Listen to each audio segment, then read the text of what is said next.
So big question is, how do you hinge your wrists in the takeaway?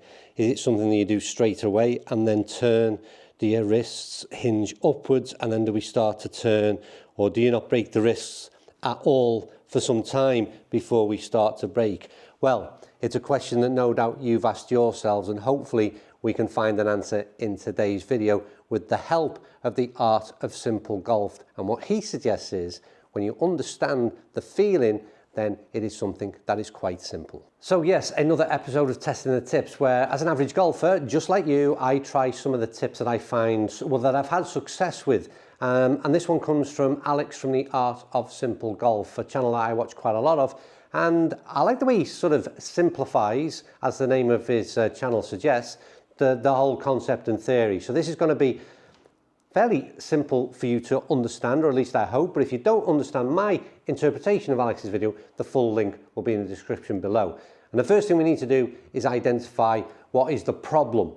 And the problem is, and again, if you're like me, it's something that we did a video a few weeks ago where we looked at a Nick Faldo drill where we broke the hands early in the set position, at the address position rather. We turned the shoulders and it got us into a good plane. Now, I really like that drill. The problem that I had with it is it was getting some fluidity into that swing was a real challenge. So I really had to sort of think about this start position, then I'm up to the top and things are a little robotic. So I like the drill, but it doesn't come natural out on the golf course. So the problem, first of all, is us overcomplicating something that should be something that comes very natural to us. Alex references throwing a ball. If you throw a ball, you don't think about how to do it. You don't think about where you would break the wrist or hinge the wrist. It's just a simple motion. You throw the ball. Takeaway should be exactly the same. One thing he talks about is a common error amongst golfers, and certainly something that I have a problem with, is breaking the wrist early, but also inside and coming sort of off plane. The problem with that is it's a weak position and it also needs some rerouting, which can cause a lot of problems. So once we understand the problem, we've got to find something that comes to us very naturally. It's repeatable. It doesn't need a great deal of thought. And it's something, like I said, that we can stand in a position, repeat it consistently, and it can have positive effects. And this is what Alex suggests. Today's video was filmed at Chester and North Wales Golf Academy.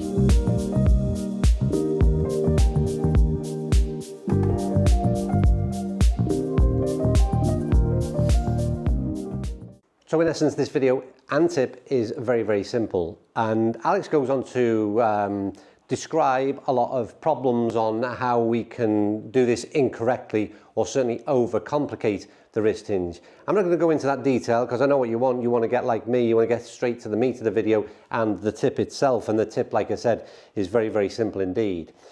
One of the errors that I make, and you probably do as well, is we often kind of throttle the living daylights out of the grip. So we get really tight, and maybe the more tense we get, you'll often find you grip the club like crazy, way too strong, and that becomes very difficult to get any fluidity into your swing. Often can be something you do perhaps or have recognized from the first tee. But what we're going to try and do here is become extremely loose with the wrists, and we're going to create some fluidity by, I would suggest, a very light grip, and certainly trying to make a concentrated effort on making sure that we have a lot of fluidity within the swing. So if you can see my wrists, you can see there's not a lot. I'm letting the club head be the weight that dictates where that wrist hinge is, and that's all I'm doing. The drill that you're going to look to do is one-handed, and the additional piece of information that you need to understand and feel and interpret is how we look to swing and push down with the butt of the club. So you're going to end up where you swing back. So if you were just swinging the club now, and again I've got that kind of loose grip, lead hand, and as it comes up, and if I gain more momentum, it gets into a pretty good position. Wrists are hinging naturally. But what I'm doing there is the weight of the club is taking my hands into position. But I also feel like I'm lifting that hand into a space where I recognise as being correct, in that my hands are ultimately going to end up here. What we want to try and do is, and I must admit, I struggle one-handed. I don't have the sort of physical strength in the wrist to do it. But he suggests that we then look to get the butt of the club pointing down towards the ball. And what that does, it keeps you sort of a little bit more grounded with the club. And the wrist hinge sort of, it happens automatically. And it's something you've got to try for yourself. And I hope I'm explaining this correctly, because it does seem almost too simple. But what I would naturally do is start to hinge the wrist and come up all as one motion. And the problem is, well, there's a number of problems that sort of happens, but it's something that we want to try and avoid. We want to stay low. We want to let the club weight do its thing. And we want to point the butt down as if the butt of the club is pointing down. And I'm really finding that hard to explain, because it's a feeling, and it's only one that you can really interpret with a golf club in hand. So you feel like, as I said, you're almost making a downward force to try and ensure that I'm not lifting up, if that makes sense. And the only way I can do that is by a really kind of loose grip. My right hand in this case is almost having zero impact on the wrist hinge itself. It's the weight of the club head that is naturally forcing my wrist to hinge. So I think it's really interesting because, like I said, going back to the earlier videos, and Alex mentioned himself, there's lots of tutorials on YouTube that sort of suggest you would break your wrists in front of you, turn, and you're in a good position. There's also, like I said, the faldo drill where we turned to this kind of position from the address position, break the wrist straight away, or hinge the wrist straight away, make the turn, good position. The problem with both those drills, and again, Alex suggests, they can be very positive and work, but what I mentioned earlier, fluidity within the swing is then very difficult.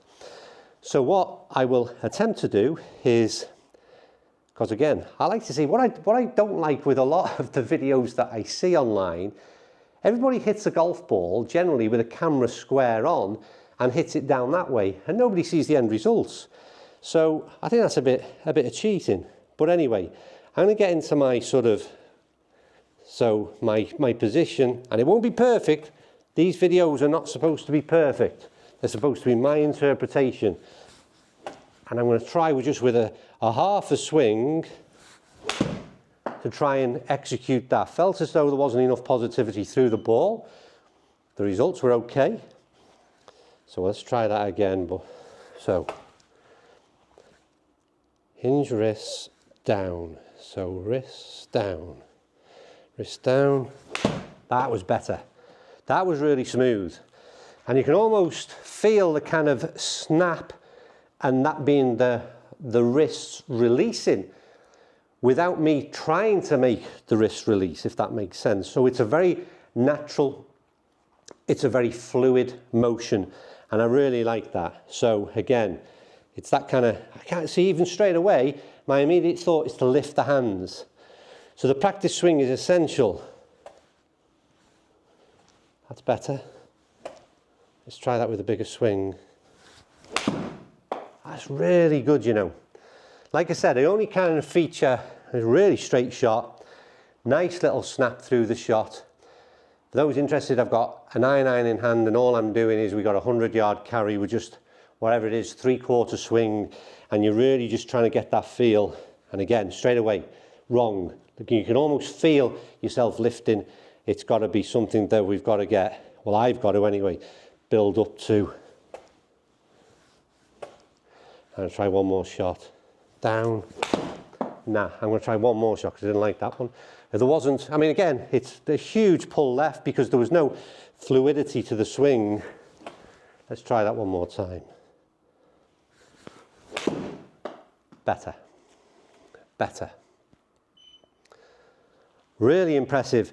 And what you'll find out straight away is that you start to get into a natural wrist hinge position without thinking about it. So, try it out for yourself. Let me know what you think. As I always say in these videos, I'm an average golfer just like you. Nothing happens just automatically. You don't pick up this drill and it wonderful results straight away. You have to practice with each of them. But I really like what Alex has done, and if you've got some doubt in your mind as to how you hinge the wrists, and if you're thinking about it at that address position, which can be so off-putting because everything else goes out the window because all you're thinking about is what do I do with these wrists, this is something that can take them out of the equation, give you a bit more fluidity, and hopefully get you some better results. So hopefully you enjoyed today's video. If you did, then consider hitting that subscribe button, like, comment, all those things. It's a great help to the channel. It's doing really well. Love your feedback from these, and hopefully you and I will become better golfers along the way. Thanks to Alex for that video. Don't forget, description to that video, his original video is in the footer down below if you want to go and check that one out. Thanks as ever for watching, and I'll see you all soon. I'm going to carry on practicing that one.